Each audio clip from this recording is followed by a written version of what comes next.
And I'm going to go ahead and start the webinar. All right, so Wonderful. Yeah. let's do it.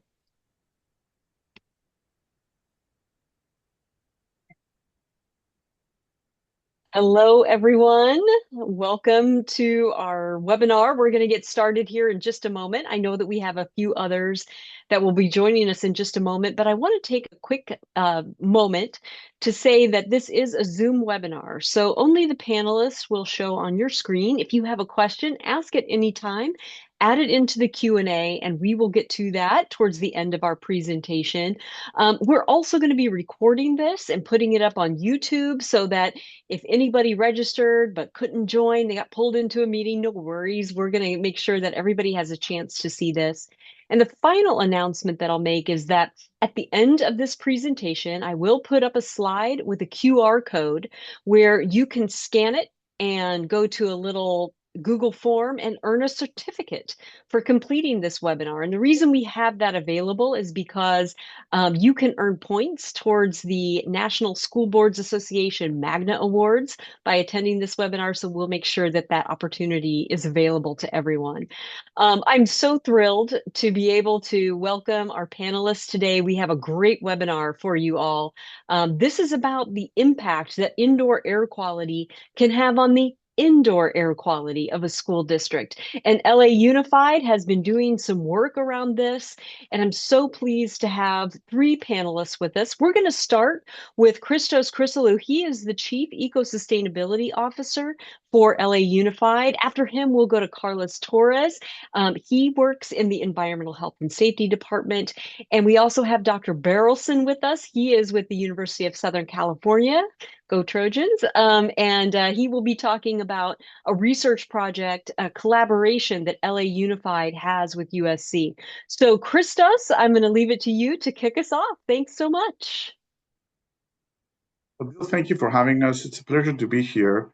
I just shared my screen. I hope you can see my screen. And Perfect. you can see the first slide actually shows one of the images of one of our new construction projects that we're very proud of. And there's many of those projects that were constructed the last decade or so, which one of the items that we highlight, it is the indoor environmental quality of those schools and how we're taking action to ensure that our students, they have healthy indoor, and also we're looking at outdoor learning environments. But this is a crucial topic, and what I wanted to share more than anything else is the importance of the indoor air quality, because it does affect the student health.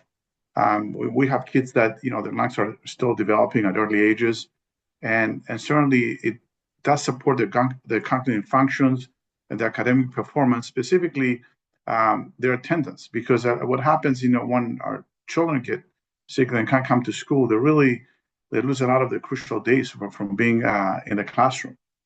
Certainly, it's great for our teachers and pretty much their well-being as well. And it's important to control any airborne diseases or any other diseases that do come from poor air quality. And one thing that I want to focus that we all are aware of is the comfort that it provides, and also help them focus. So this is a very important areas that I wanted to share to our listeners to why we're really concentrating ourselves into the indoor air quality on this webinar today. Um, what I wanted to focus and talk about a little bit more is to share the size of our school district. We're the second largest school district in the nation with over 550,000 students. We're spanning over, I would say, approximately about 92 million square feet of building area. We have over 31,000 classrooms, and that's within 1,400 schools and centers. So the impact of the work that we do and the students that we're able to touch, it's significant. We have 7 board districts, and we have 4 different areas that we make reference to sometimes. And just because of the geographic areas that we have within LA Unified, air quality and conditions can vary. So some of the things where we have some of the, I will say, some of our standards that we deploy, while there are standards for the schools throughout, we take some further actions for specific areas. and we're going to be talking a little bit more about that. I wanted to share a little bit about the areas that we're focusing ourselves on. And what you're seeing here is actually some of the areas that we, at the school district, we're paying a little bit more attention to help support our sustainability within LA Unified. And our mission is to become to be the most sustainable and environmentally friendly large urban school district in the country.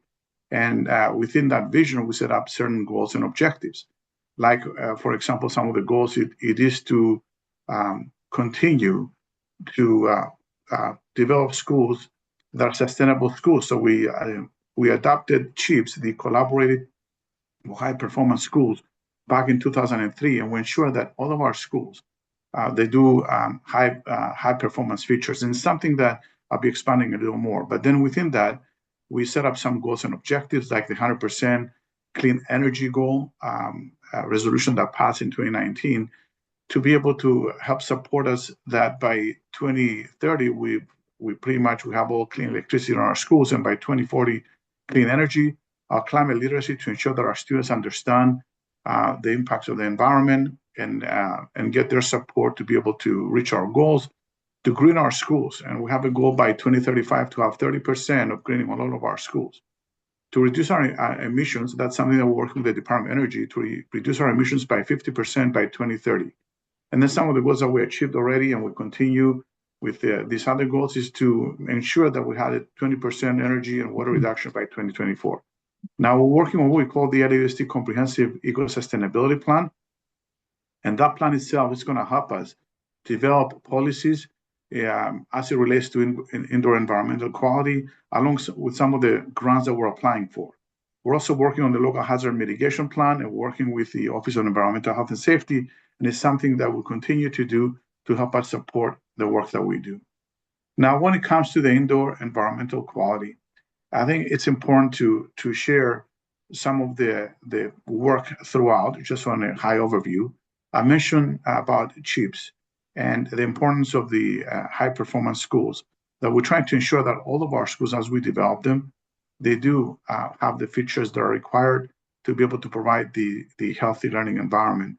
And the CHIPS itself aligns itself with the ASHRAE, the American Society of Heating and Air Conditioning, that we have in terms of ventilation standards within our spaces. The standard 62.2 goes into detail to explain the amount of ventilation that is required per person, and that's what we're trying to ensure that we have on our schools. We're trying to make sure that we have 3 to 6 air exchanges per hour in our classrooms, and some of our other spaces, like our laboratories or kitchen areas, they have higher air exchange requirements. We try to maintain 10, and in some cases to all bring outside fresh air within the space to ensure that we condition our space with healthy air. Certainly, we learn a lot out of the COVID-19 impacts, as we were able to upgrade a lot of our filtration systems to MERV 13, and we run our systems 24/7. Now we're going back to realigning that to run the systems only when it's required. We have students within the classroom, but we did learn a lot through that COVID-19 impacts that we had. Then, besides that, we have the LA fires that really, we've learned a lot about outside air and the importance of us trying to mitigate some of the issues by bringing even some portable air quality filtration systems in specific areas to provide healthy conditions for our students. We do have a program called CalShape. The actual CalShape program that helps us with air filter replacements and carbon dioxide monitoring. And then we're working, Carlos Torres will be discussing more about the outdoor air and the LA Unified Know Your Air network. You'll be expanding on that. And also we have a great collaboration with USC that Dr. Berelson was actually, we first acquainted about 5 years ago, even prior to COVID, to start studying the impacts of outdoor air quality on some of the locations that strategically he asked for. And we expanded that effort about a year ago with more sites. So we have, I'll say over, I believe now 24 sites that he's looking at the air quality within those areas. And then the eco-sustainability plan, that it's going to help us establish those baselines to ensure that we develop board policy and have an implementation plan. Now, the chips, we're very really, I would say, we benefited a lot learning from the high performance schools because it identifies specific items in terms of all different areas of sustainability, but the more specifically the indoor air quality, which identifies specific areas, and I'm going to touch on those real quick. The we have over 144 chips right now projects within the school district, and we're very fortunate for that because as we hit the 25 years mark, we have the most high performance schools within the school district. And as it relates to the actual indoor air quality, CHIPS has 13 indoor air quality prerequisites and 34 indoor air quality optional credits. And those are very important to us because they did help us to understand proper ventilation within the spaces.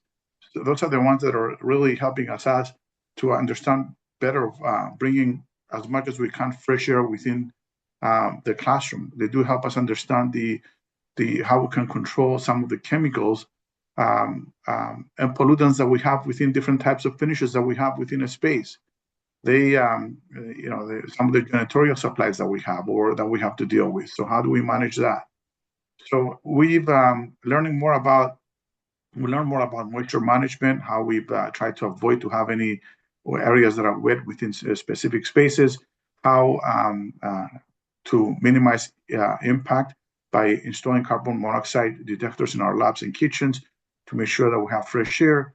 And as we do this, we transition to electric equipment throughout our school district. We do that methodically, but that will eliminate any gas, any kind of fossil fuels that will be able to interact with our students. So we're making sure that we continue to provide controls and sensors on the spaces so it can be able to manage carbon dioxide within the space and mitigate any dust, and certainly continue to identify more healthier environmental conditions within our spaces.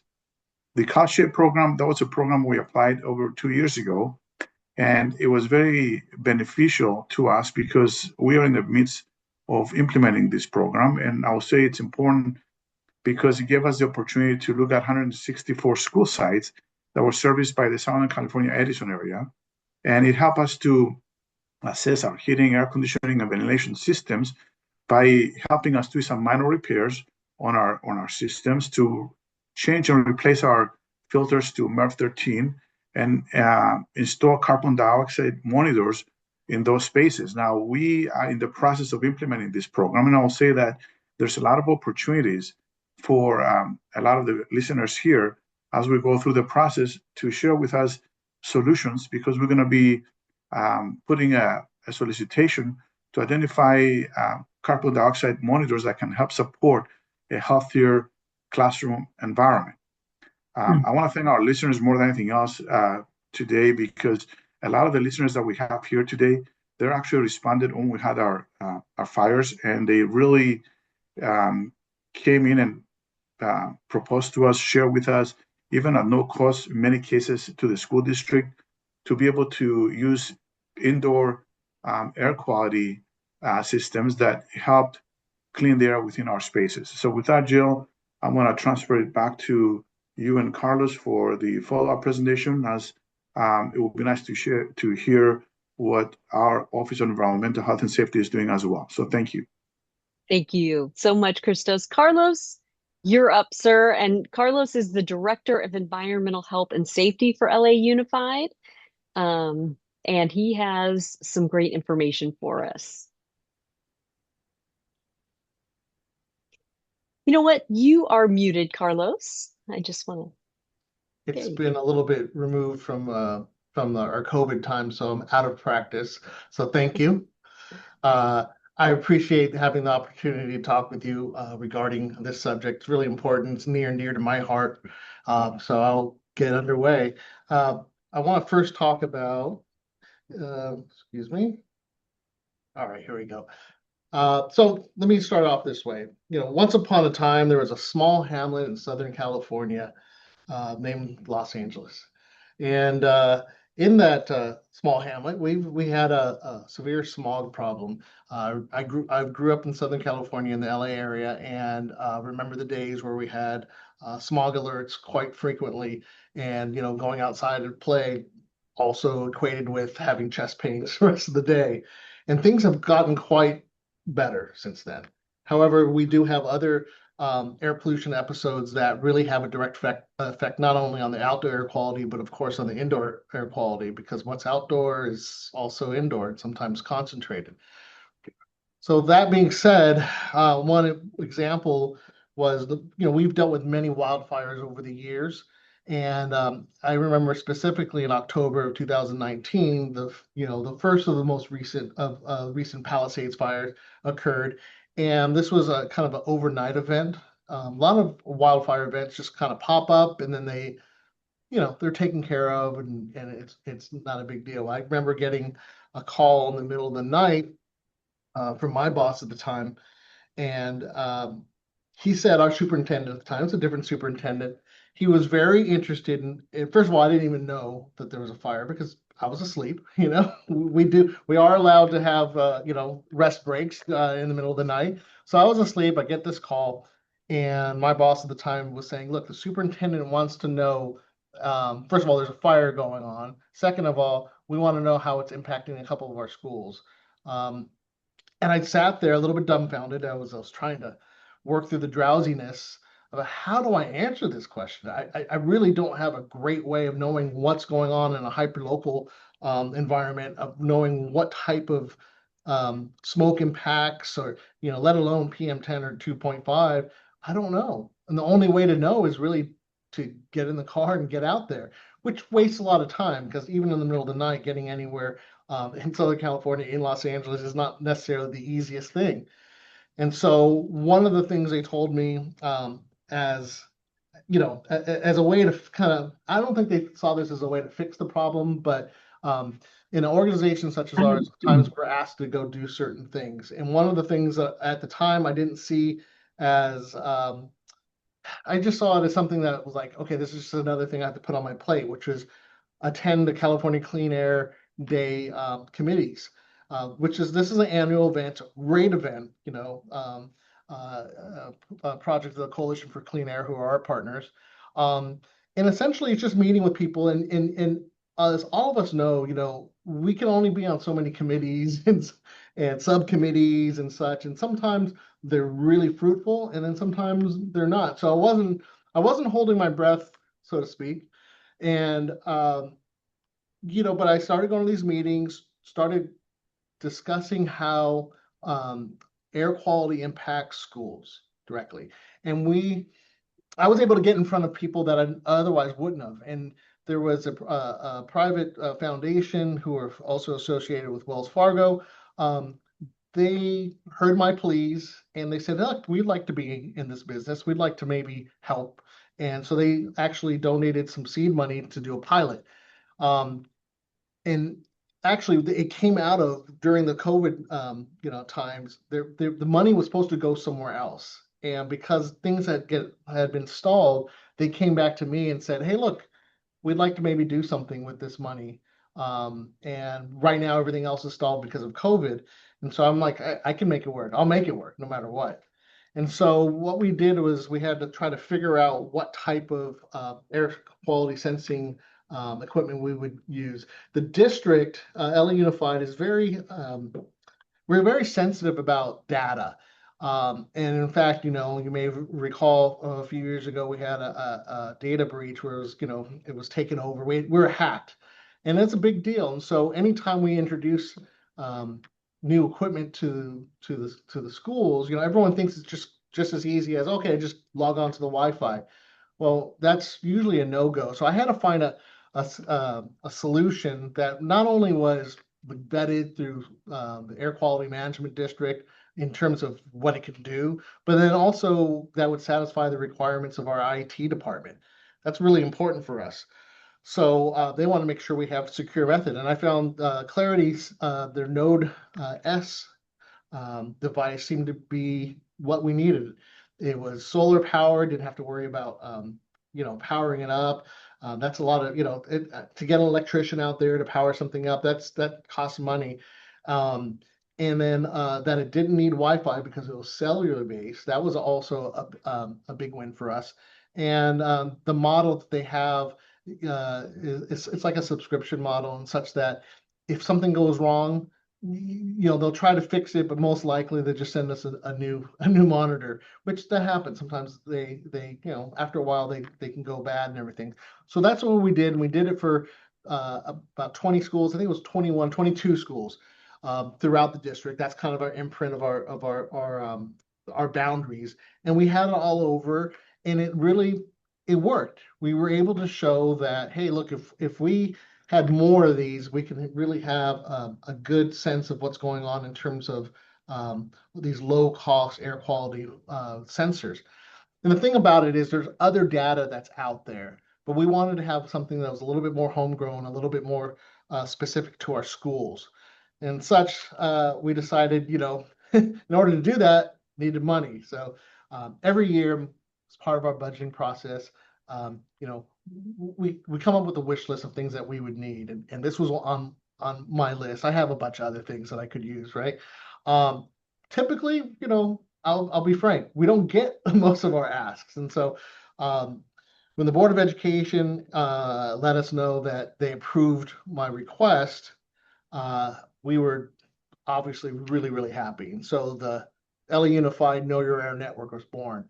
And essentially what that is we took that pilot, which was 21, 22 schools, and we expanded it. We used the EPA neighborhood scale design and placed 200 and I think we're 202 sensors as of today on campuses throughout our boundaries. And what that means is essentially, and here's the superintendent at the launch off events. Everyone was very happy about it. A lot of that funding, by the way, it happened because we had a member of the Board of Education, Nick Melvoin, who was a staunch proponent for this. And so without having that sort of backing, none of this happened. So that, I want to acknowledge that. And so we went from 22 sensors to 202 sensors, and each one of them following that EPA scale design model, neighborhood scale design model, are 1.6 miles. Like if you're at a school and there's a sensor there, or if there's not a sensor there, there's one within 1.6 miles, which really gives us a really great blanket to look at. Now this is just one data source. We still use what AKMD uses. We still use what other places that publish their data. We still use that, but this is a really good homegrown tool that we use, and we use it every day. As you can see here on my slide, a lot of times we get some very interesting phenomenon that sometimes are, east and west of freeways. And, you see the 110 freeway there, and you see a delineation between the greens and the yellows. And, greens, it's very obviously, green's good, yellow's, okay, and, the orange and red and purple and all that type of stuff. So we use this daily, not only to see how conditions are, but sometimes in the middle of that sea of green or yellow, you'll see a red. And our staff looks at that to see, hey, what's going on? Maybe there's a fire nearby. We've identified structure fires and things like that, and we'll call the school and advise them to do whatever precautions they need to do, go indoors, etc. But it's a really handy tool that we use. Again, but it measures particulate matter 2.5 microns, and that's important to know. It doesn't currently do PM10, and I'll get to that in a second. So January 2025, in addition to all the other fires that are going on in Southern California, we have the Palisades fire affect us. Now, if I'm looking at the Palisades fire of 2025 versus the one in 2019, the one that kind of started all this, the one in 2019 was, I want to say, was like 40 something acres. And that was a big event for us. And obviously, I don't remember the number. I think it's over 240, I think 248,000 acres for this last January event. So like we've heard a lot with regard to these fires, the Eaton fire, the Palisades fire, just it was a perfect storm, and so it was really really bad. So we had to figure out how we could best use our data.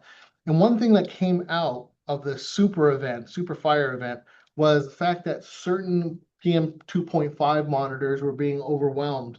Um, and so what was happening was you had so much ash in the air that it was kind of clogging up. I'm very unscientific terms here, but it was clogging up the system, and you would look at your map and it would show good or green, but that really, I mean, you could just look outside and see it was, it was smoky, you could smell it, you could see the ash falling.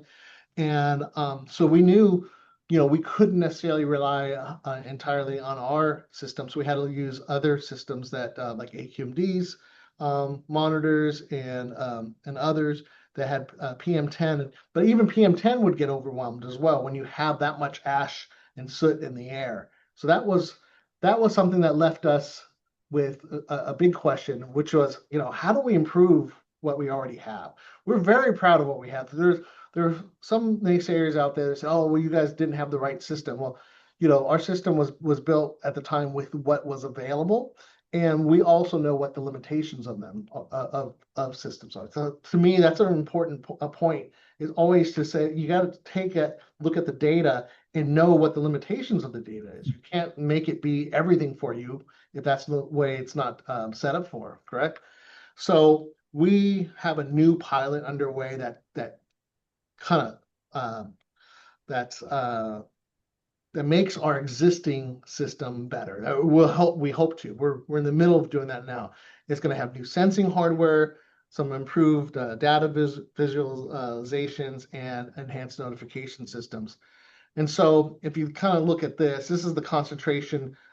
This is what we're going to do for our pilot. It's concentrate in these areas that we have marked off by the colorful boxes of concentrating these schools, some of the ones that burned that are being rebuilt, and then also ones surrounding that area. And there's 21 schools that we are piloting this, and we hope to have new sensors up by fall, by when school starts in the fall. And so what will these schools get? Some of them already have our PM 2.5 sensor monitors, but now they're going to have enhanced PM10 monitors, which are in the middle of being manufactured and shipped here. We know we have a bunch of equipment that's sitting at the port waiting to get through customs right now. We're a little nervous because we made some promises, but it's hard to control what goes on at the port. So this is all new stuff. It's going to have the PM 2.5, which is important, 10, which is important, wind and speed direction, and relative humidity and temperature. Those are really key things to tell us. I harken back to when my boss called me that one night and said, "Hey, I want to know what the conditions are at this one specific school." Well, this, having some meteorological data helps us with that. And so it's not every single unit's going to have everything that it's listed here, but they're going to have a suite of these things that will be available.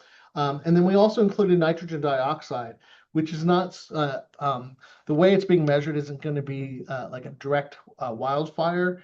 There's not going to be a benefit for measuring wildfire type of impacts. What it will do is, for instance, the schools that are in the Palisades area that are being rebuilt, along with the multitude of homes and businesses being rebuilt. There's a lot of activity out there and a lot more diesel impacts because there's trucks going up and down. And so this nitrogen dioxide sensing will help us kind of see if there's a need to do more specified type of testing.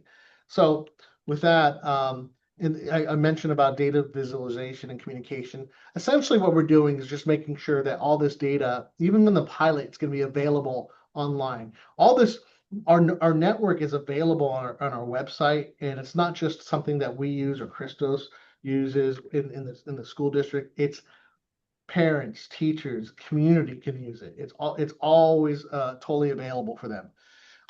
It was really important that it was consistent, the way the data is consistent with AQMD's practices. It's really important for that because there's a lot of data out there sometimes, and if you look into it, the way they are, you'll get a lot of this.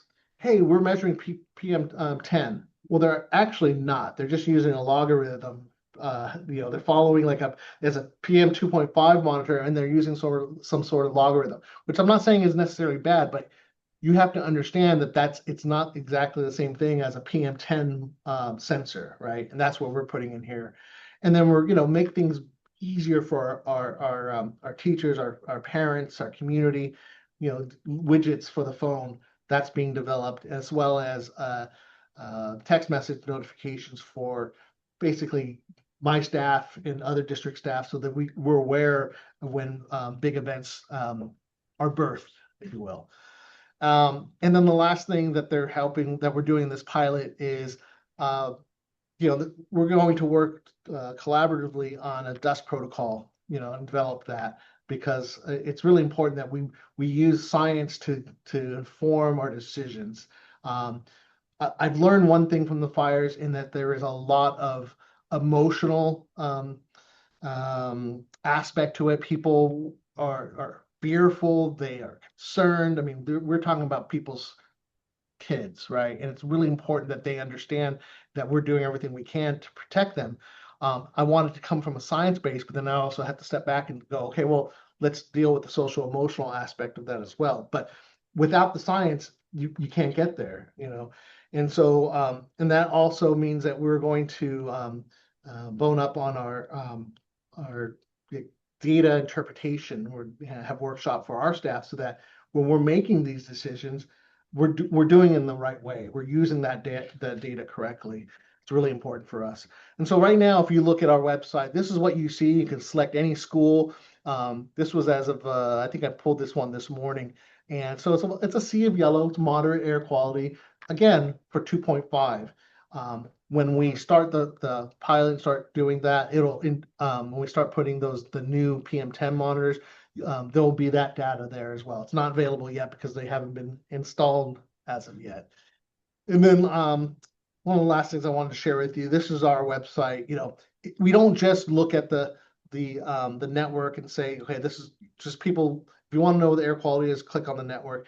My team also sends out air quality advisories whenever there are any active advisories out, like there's one today for sensitive populations in certain areas within our boundaries. And so we send out notifications to every principal to let them know. And we don't just send it to the ones who are affected. We send it out to the entire district for situational awareness. And it's just a reminder. It's like, I don't need to tell people that it's raining outside, but yeah, it's a reminder. I'm hoping I don't have to start doing weather stuff, but because I use this analogy. But essentially, people kind of know when, if they're on their phones, they see the widgets on their phone, they know that there's, kind of poor air quality. But we use this practice to get that information out there quickly.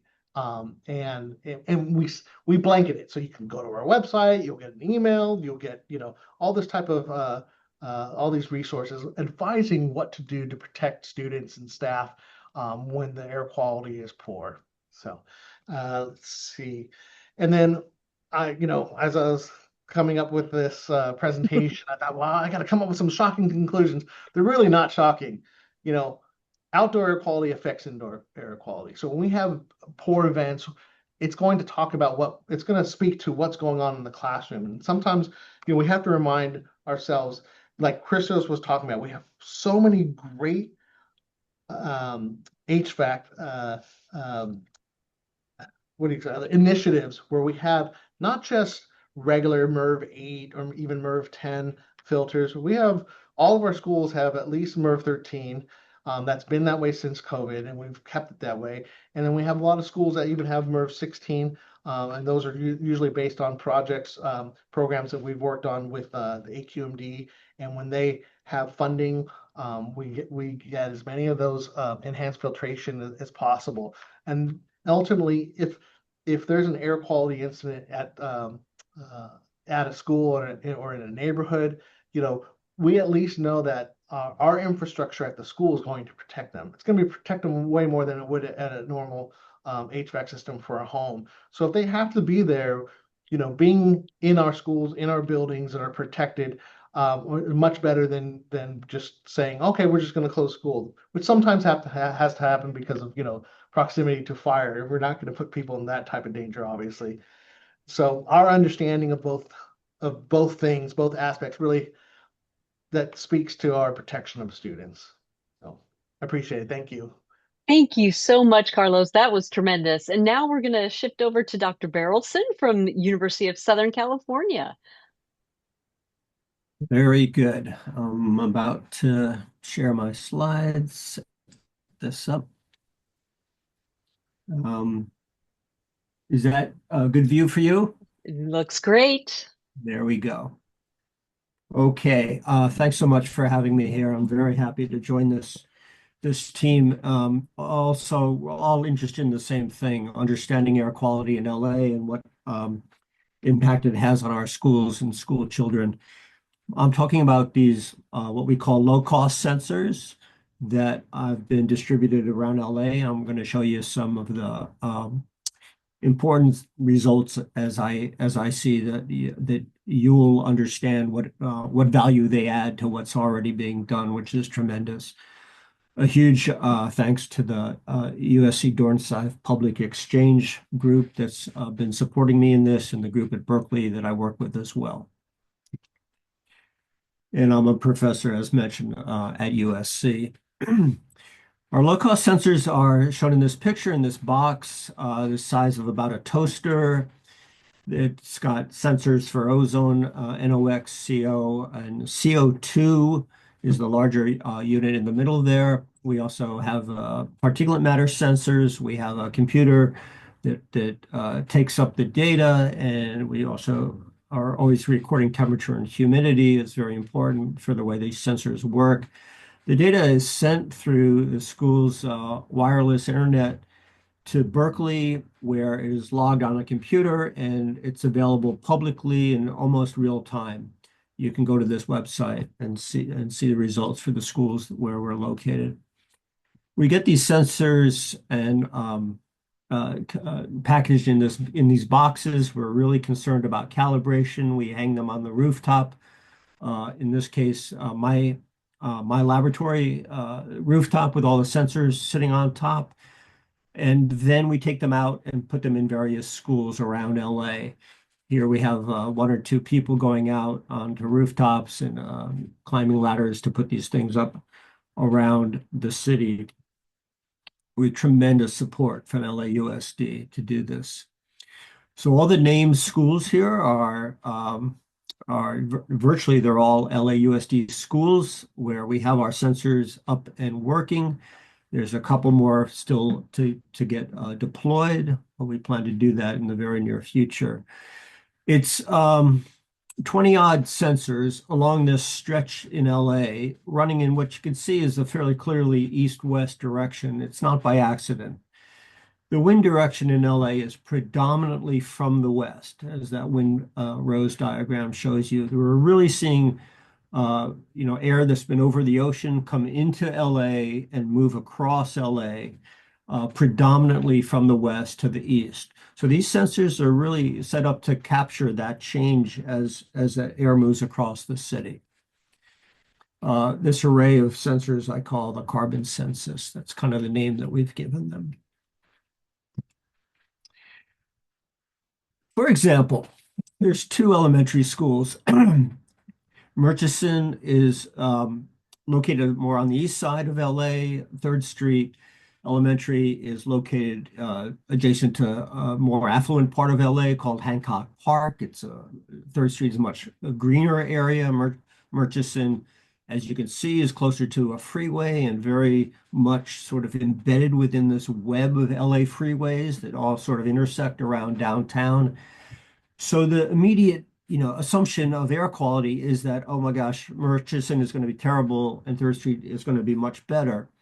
And it's clearly not the case. They have effectively the exact same PM value averaged over a year. An entire year, 10.7, and Murchison 11.6. What you see in the squiggles in the plot down below is the blue and the orange are virtually identical, overlapping each other. They go up together, they go down together. Those are the two schools that are absolutely tracking each other in terms of PM. There is times when PM is high for both schools and times when PM is lower for both schools. And what's really the story behind this is that LA air quality is predominantly a factor of the volume of air that's above us. Think of this as a room. And when you're in a room with a very tall ceiling, somebody can be smoking somewhere in that room, but there's so much volume of air you don't smell it. Think of a room that has a very short ceiling. Then there's somebody in that room smoking and you smell it right away. LA air has this ceiling that moves up and down. When the ceiling is high, the air quality is good. When the ceiling is low, the air quality gets bad.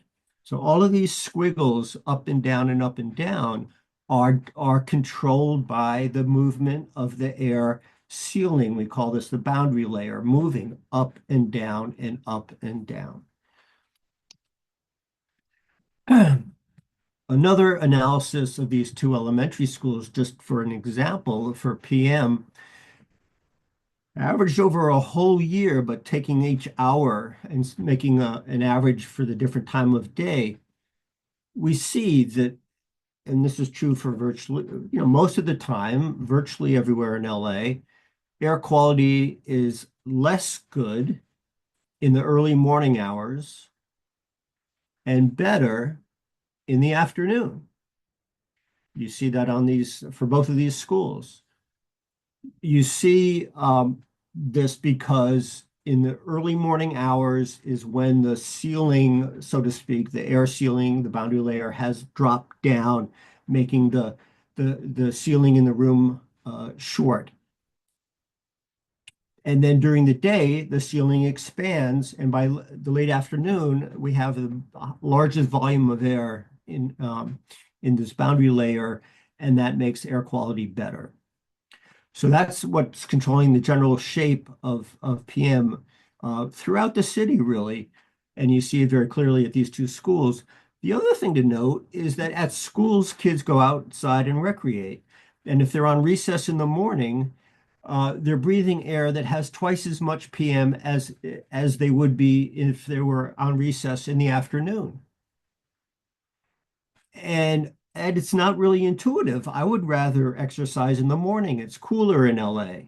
It's really hot as blazes in the afternoon. But air quality is really counterintuitive in this way. And air quality is improved in the afternoon in general. Well, it doesn't mean that air is exactly the same everywhere. It's going to be distributed in patches in some sense. Carlos showed that with that map of the different colors. So just to remind us what we mean sort of by this patchiness distribution. If you have PM measured at school A and PM measured at school B, and when it's low at A, it's low at B, and when it's high at A, it's high at B, and you get this correlation like you do on the panel on the left, you would say, well, those schools are really following each other in terms of air quality. Whereas the panel on the right, one is high, one is low, and there you would say the correlation is poor. So looking at the correlation between a bunch of different schools, and just for example, here's two schools, again, the same Murchison and 3rd Street, and you would say, wow, they basically are tracking each other really, really well. There are a few places where they differ a little bit. So the question is, how much do schools, differ in air quality? And here again, if two schools are very close to each other, you'd imagine that they'd be, very similar, have very similar air quality. But schools that are further and further apart, well, they might vary a bit more. And what you see on these figures are the correlation on the y-axis is if the schools are right next to each other, the correlation is perfect. That's a value of 1. And as they become more and more different from each other, the correlation value goes down. So as schools get further apart, they begin to differ more and more. You see that in all of these figures, how the curves, go down as the schools get further apart. But the other thing you notice is January, February is the panel on the left, and then April, May, and then October, November. Through all these time periods, the correlation is still very, very good. A correlation R squared of 0.7 is really a good correlation, meaning that the air is very similar through these different months, and the air is very similar, especially in the daytime, which is the red colored curve. And the air begins to get a little bit less similar in the nighttime, which is the purple curves. And this is true for these 3 times out of the year, or 3/4 of the year. But in the summertime, you look at the y-axis, the correlations are really bad. 0.2, 0.3, 0.4, 0.5. That is not good correlation. That's when air quality really varies quite a bit between the schools. In the summer, the correlation gets poor and air quality is patchy, different in different places. And so to take away from this little vignette, and what I'm hoping to show you is just some of the things that we're doing, with these sensors, is that in general, air quality is quite homogeneous, but it is almost always worse in the overnight and early morning hours compared to later in the day. This time of day matters. Air quality gets patchy or inhomogeneous in the nighttime and in the summertime. That's largely due because of a couple of factors that are coincident. The wind that mixes the air is much lower in nighttime and often during some of the summertime. The boundary layer height, the ceiling becomes lower, and that's always going to make for patchiness. When you have a low ceiling in your room, somebody's doing something somewhere, and that'll be a patch of smoke, and so that's happening. And then there's a whole discussion on photochemistry that I'm not going to go into at this time, but that's a part of the summer story of air quality as well. The other interesting takeaway is that it's kind of, it's obvious that being on or adjacent to a freeway is not a good place in terms of air quality. But what's less intuitive, but what we see often many times in many places, is that it only takes being a few hundred meters away from a freeway, and then it's as though your air is identical to anyone's air almost anywhere else. The air quality, the air mixes very rapidly around these freeways such that we don't really see impacts once you get a few kilometers away. Okay, segue to this incredible event that we had in January of this year. And I'm focusing on the Eaton fire, or as again, Carlos was talking about the Palisades fire. I know Eaton, happened up in a different part of LA, but really the impact of the Eaton fire affected a lot of the schools that we have sensors at. Showing a map of the area burned, that shrubs were burned, trees were burned, and obviously houses were burned. When this fire started, the dashed red line, on the evening of the 7th, some hours later, we saw, some CO2 in our sense, some CO in our sensors, carbon monoxide. We barely saw any CO2. And then the whole, like before the fire, the pattern of CO, and after the fire, the pattern of CO wasn't terribly different. And that's sort of true for CO2 as well. In fact, in CO2, you barely saw the impact of the fire, which we know generates CO and CO2. The reason is, there's already so much of these constituents in our air anyways. The CO that's added from a fire, though, becomes a significant above and beyond the amount of CO that's in the air normally. So the ratio of CO to CO2 is a real hard or good indicator of the fire. The ratio, as you can see, has this peak following the fire that is the strongest impact of what the smoke that was generated by this fire. we see this really dramatically in particulate matter. PM 2.5 in our sensors has this ginormous peak following the fire. That's what that first really tall peak is. And you see that at the schools, which I show are shown on the map there. And then amazingly, it attenuates. It goes almost all the way down to background. The air clears for a short period of time after that initial peak, and then the PM comes back, and the PM sticks around at a fairly high, unhealthy level. Zooming into this initial peak, you see that the peak doesn't show up at each school at exactly the same time. It shows up, first you see that green line increasing, and then the purple line, and then later the pink, and then later the red. And what that is indicating is the fact that the fire was at the head of this arrow, at the top of the arrow.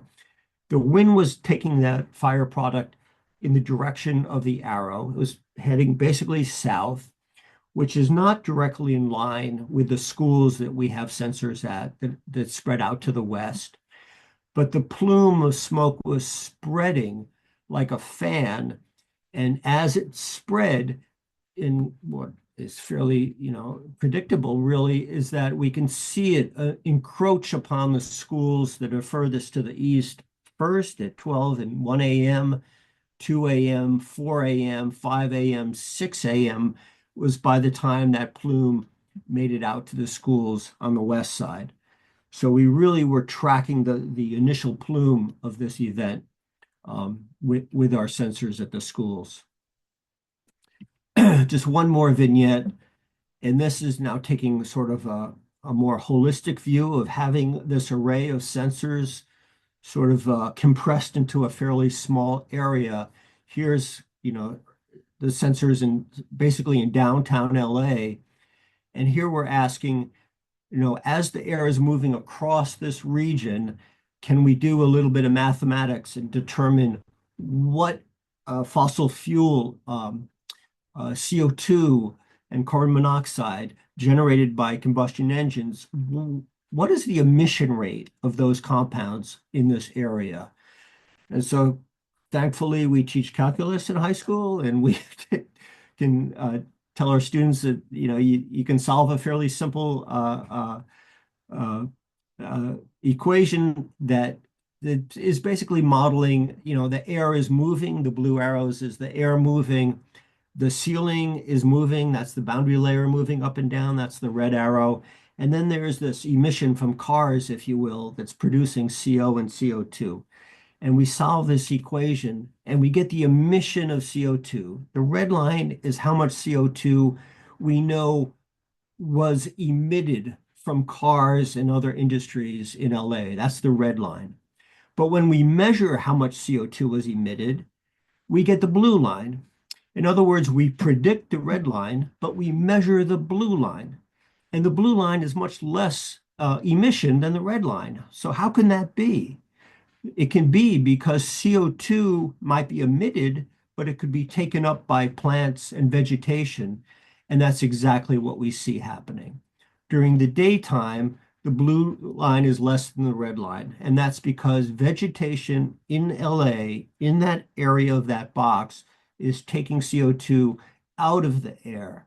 And that's why the greening of LA schools, as Christos was talking about, is so important in the urban environment. It has a huge impact. It cuts emissions, in this case, by 75%. I know I'm sort of getting more, maybe more excited about this than everyone else feels about it, but I think air quality and overall the impact that we're all feeling from the increasing heat in Los Angeles and around the world is related to CO2 emissions. We know that.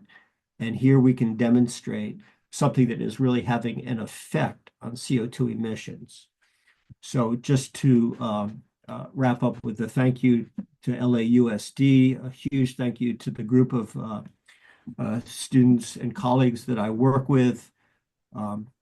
Very much interested in doing more of this work and hearing from any of you about what you think. And thanks for your attention.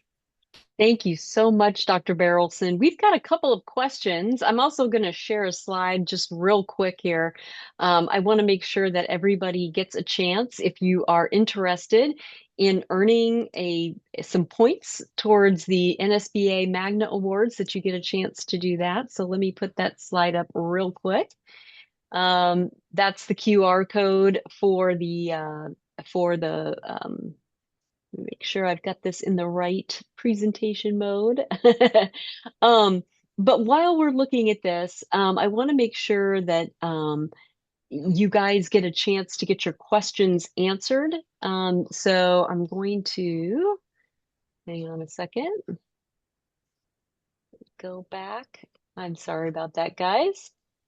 A little bit of computer problems here, but let's take a look at those questions. Dr. Barrelson and Carlos, can you see those questions on your screen? On the Q&A, yeah, I can see that. Yeah, Yeah. I can see them. Do you guys want to take a stab at that? The first question, I think that's probably might be directed towards us, LA Unified from Peter Cantone. Incorporating additional sensors or IAQ filtration solutions to help mitigate the impacts of air quality. So I would say it's a little bit of both. I mean, the IQ, the filtration we already have in place, although we're always adding, we're trying to add more and more when we can to supplement what we already have. As I mentioned earlier, we have MERV 13 in every single one of our school spaces. And then there's some schools that, because of their proximity to the port or other transportation corridors, and they were eligible for some funding. Some of those have MERV 16.